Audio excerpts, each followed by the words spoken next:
When I was a kid, the disaster we worried about most was a nuclear war. That's why we had a barrel like this down in our basement, filled with cans of food and water. When the nuclear attack came, we were supposed to go downstairs, hunker down, and eat out of that barrel. Today, the greatest risk of global catastrophe doesn't look like this. Instead, it looks like this. If anything kills over 10 million people in the next few decades, it's most likely to be a highly infectious virus rather than a war. Not missiles, but microbes. Now, part of the reason for this is that we have invested a huge amount in nuclear deterrence, but we've actually invested very little in a system to stop an epidemic. We're not ready for the next epidemic. Let's look at Ebola. I'm sure all of you read about it in the newspaper. Lots of tough challenges. I followed it carefully through the case analysis tools we use to track polio eradication. And as you look at what went on, the problem wasn't that there was a system that didn't work well enough. The problem was that we didn't have a system at all. In fact, there are some pretty obvious key missing pieces. We didn't have a group of epidemiologists ready to go who would have gone, seen what the disease was, see how far it had spread. The case reports came in on paper. It was very delayed before they were put online, and they were extremely inaccurate. We didn't have a medical team ready to go.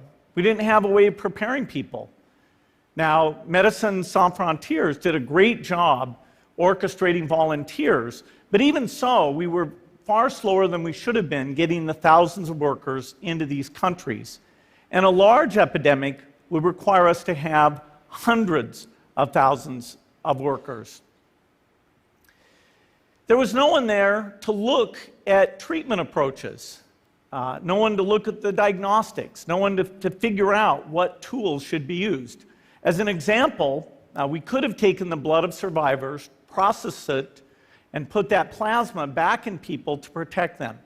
But that was never tried. So there was a lot that was missing, and these things are really a global failure. The WHO is funded to monitor epidemics, but not to do these things I talked about. Now in the movies, it's quite different. There's a group of handsome epidemiologists ready to go. They move in, they save the day, but that's just pure Hollywood. The failure to prepare could allow the next epidemic to be dramatically more devastating than Ebola. Let's look at the progression of Ebola over this year. About 10,000 people died, and nearly all were in the 3 West African countries. There's 3 reasons why it didn't spread more. The first is there was a lot of heroic work by the health workers. They found the people and they prevented more infections. The second is the nature of the virus. Ebola does not spread through the air. And by the time you're contagious, most people are so sick that they're bedridden. Third, it didn't get into many urban areas, and that was just luck. If it had gotten into a lot more urban areas, the case numbers would have been much larger. So next time, we might not be so lucky. You can have a virus where people feel well enough while they're infectious that they get on a plane or they go to a market. The source of the virus could be a natural epidemic like Ebola, or it could be bioterrorism. And so there are things that would literally make things 1,000 times worse. In fact, let's look at a model of a virus spread through the air like the Spanish flu back in 1918. So here's what would happen. It would spread throughout the world very, very quickly. And you can see there's over 30 million people die from that epidemic. So this is a serious problem. We should be concerned. But in fact, we can build a really good response system. We have the benefits of all the science and technology that we talk about here. We've got cell phones to get information from the public and get information out to them. We have satellite maps where we can see where people are and where they're moving. We have advances in biology that should dramatically change the turnaround time to look at a pathogen and be able to make drugs and vaccines that fit for that pathogen. So we can have tools, but those tools need to be put into an overall global health system, and we need preparedness. The best lessons, I think, on how to get prepared are, again, what we do for war. For soldiers, we have full-time waiting to go. We have reserves that can scale us up to large numbers. NATO has a mobile unit that can deploy very rapidly. NATO does a lot of war games to check, are people well-trained? Do they understand about fuel and logistics and the same radio frequencies? So they are absolutely ready to go.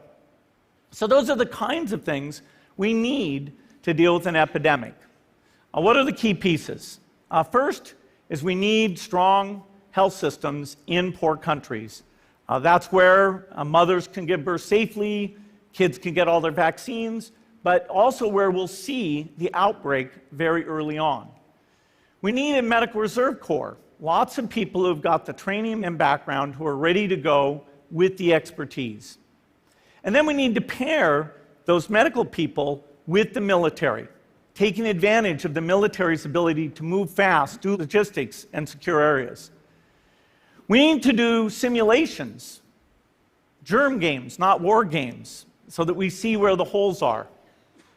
The last time a germ game was done in the United States was back in 2001, and it didn't go so well. So far, the score is germs 1, people 0. Finally, we need lots of advanced R&D in areas of vaccines and diagnostics. There are some big breakthroughs, like adeno-associated virus, that could work very, very quickly. Now, I don't have an exact budget for what this would cost, but I'm quite sure it's very modest compared to the potential harm. The World Bank estimates that if we have a worldwide flu epidemic, global wealth will go down by over $3 trillion, and we'd have millions and millions of deaths. These investments offer significant benefits beyond just being ready for the epidemic. The primary health care, the R&D, those things would reduce global health equity and make the world more just as well as more safe. So I think this should absolutely be a priority.